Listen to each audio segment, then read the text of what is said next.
Welcome to Vetted Shorts, the channel where curiosity meets mystery, and every episode pulls back the shadows covering the world's strangest encounters.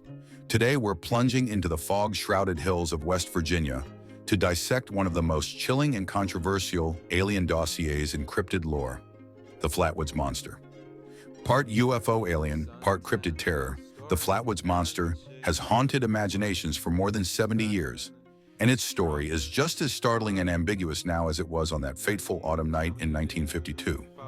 So, buckle up, because this isn't your average little green men story. This is a monster with menace in its eyes and unfathomable motives lurking behind its spade-shaped face. Let's set the scene. September 12th, 1952. Flatwoods is a tiny rural village nestled deep in Braxton County, West Virginia. The air is thick with the scent of pines and the steady drone of crickets. On this particular evening, what starts as a mundane autumn night is torn apart by a fiery streak arcing overhead, a pulsing red orb that blazes across the twilight sky and crashes atop a nearby knoll. Word spreads quickly in the sleepy village. Local kids, Ed and Fred May, rush home breathless, telling their mother, Kathleen May, what they've seen. Something has crashed, and it's glowing at the top of the hill. Think about the adrenaline. A small squad forms. Kathleen, her two sons, their friend Tommy Heyer, a teenage National Guardsman named Gene Lemon, and Lemon's dog. Armed with flashlights, hearts thundering with a mixture of dread and awe, the group treks towards the mysterious crash site, not knowing they're about to enter one of history's strangest alien encounters. The further they go, the thicker the air becomes, tinged with an acrid metallic odor. The dog darts ahead, barking furiously. Then suddenly he turns and bolts back, whimpering. At the crest, the group sees it. Looming before them, barely measurable in earthly fear, a towering figure over 10 feet tall, a dark silhouette against the glowing wreckage.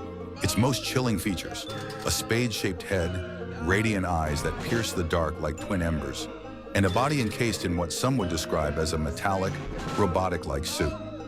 The monster's arms extend oddly, ending in long, talon-like fingers, hovering menacingly above the ground.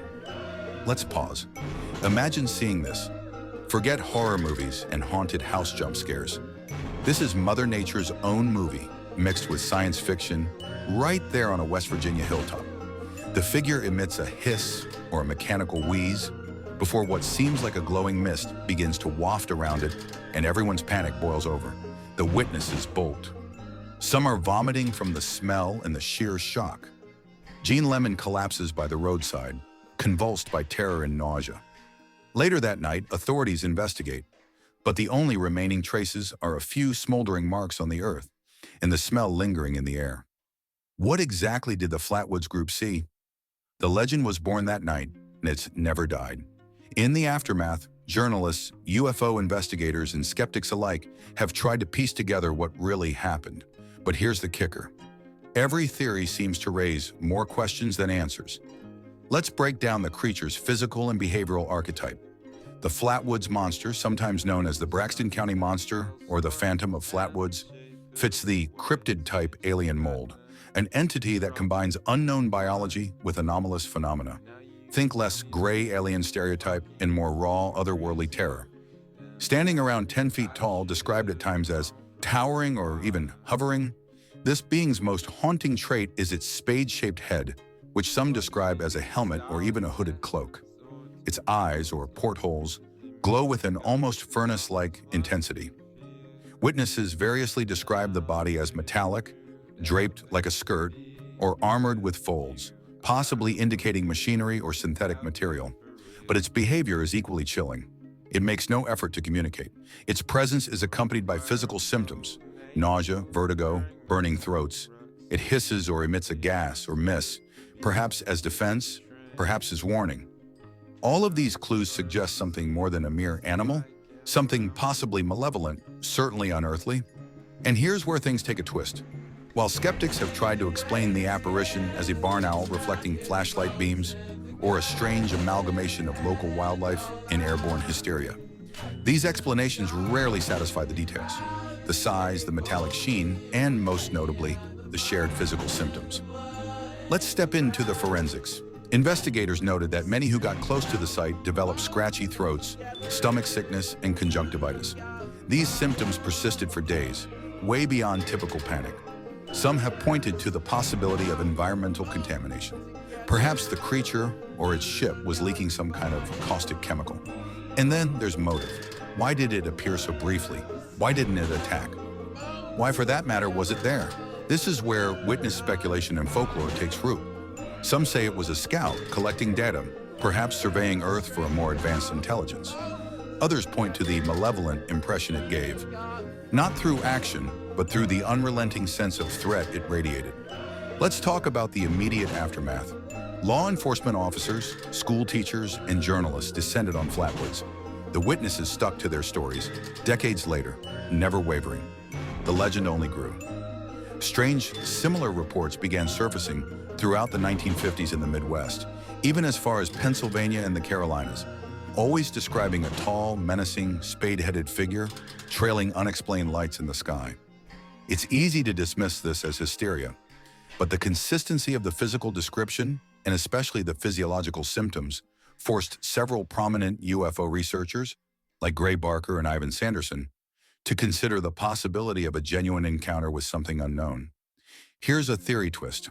Some suggest that the Flatwoods monster isn't a being at all, but a robotic probe, a remotely piloted drone, or even a type of extraterrestrial hazmat suit intended to protect an underlying sentience from our atmospheric hazards. Could the skirt be a hovering propulsion field? Was the gas simply a byproduct of its life support?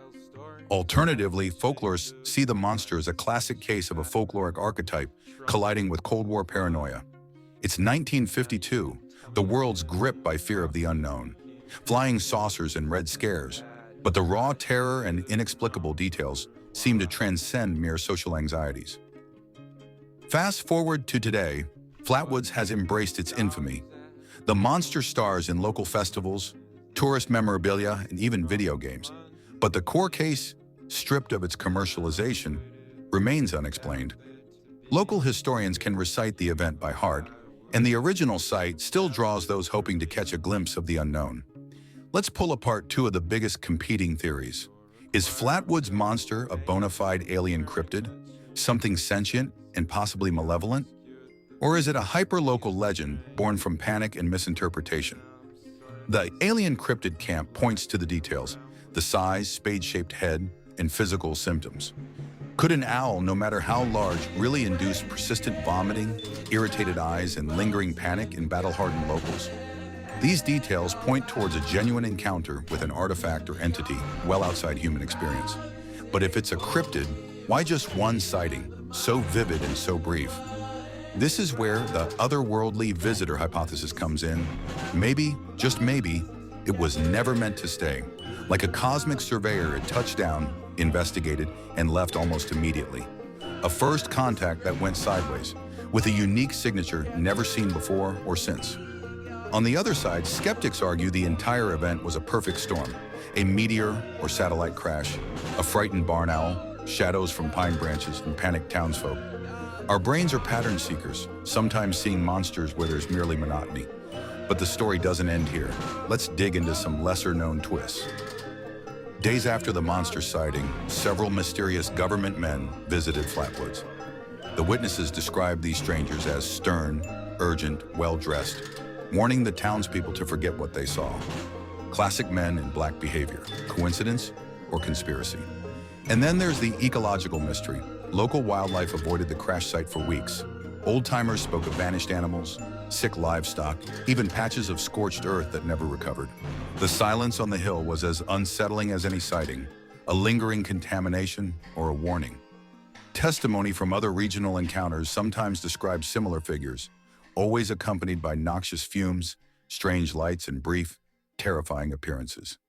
Could the Flatwoods monster be a representative of a rarely seen, roving type of alien?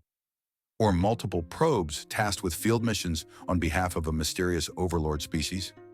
Behaviorally, the Flatwoods monster radiates an air of deterrence.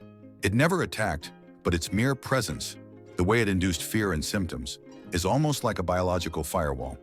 Stay away, leave us alone. Could this be an alien's way of non-lethally defending itself from curious humans?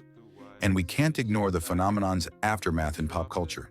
The encounter would inspire countless representations in film, TV, comics, and games, always painted as a harbinger of doom.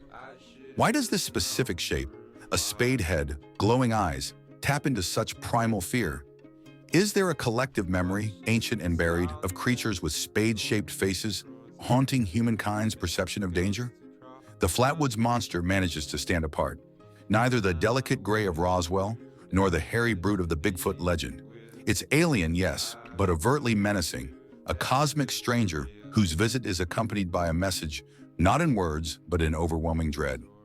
Let's turn to another fascinating angle: electromagnetic phenomena. Some investigators noted that car radios and televisions within miles of the sighting suffered bizarre interference that night. Was the monster or its craft emitting intense electromagnetic energy? In some UFO cases, such EM bursts have been linked to temporary paralyzation and memory loss in witnesses. Skeptics counter with the idea of mass hysteria. After all, the Cold War era was a time of flying saucer mania. People were primed to see monsters in the sky. Psychologists call it the power of contagious belief, a glimmer of weirdness, and everyone's imagination fills in the blanks. But then we return to those stubborn physical traces: sick witnesses, scorched plants, frightened animals. The evidence never quite sits comfortably in any one box.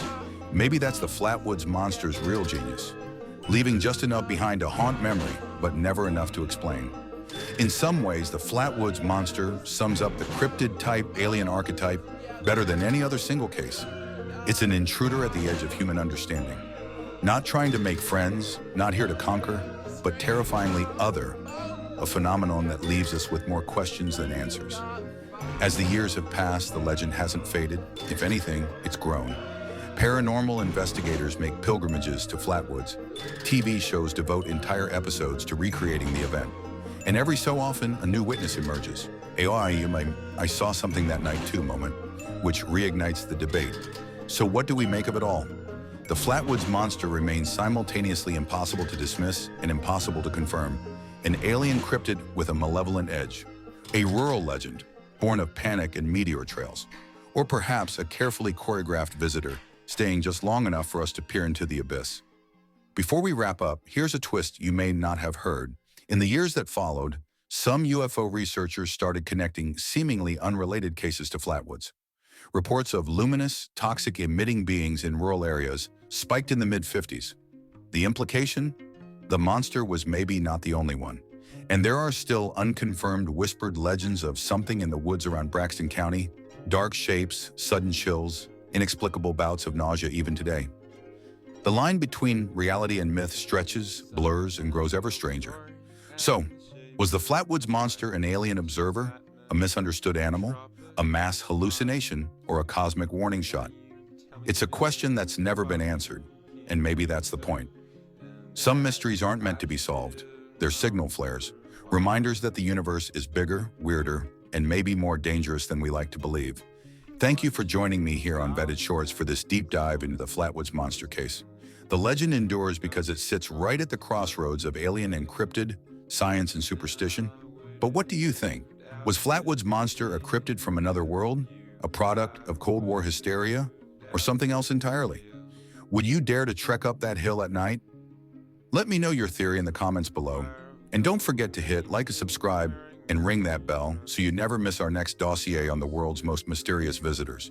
Which alien, cryptid, or case should we investigate next? Your curiosity drives this channel, so drop your suggestions. Someone's weird tale might just be our next deep dive. Until next time, keep your lights on, keep your mind open, and remember, the truth might be weirder than fiction.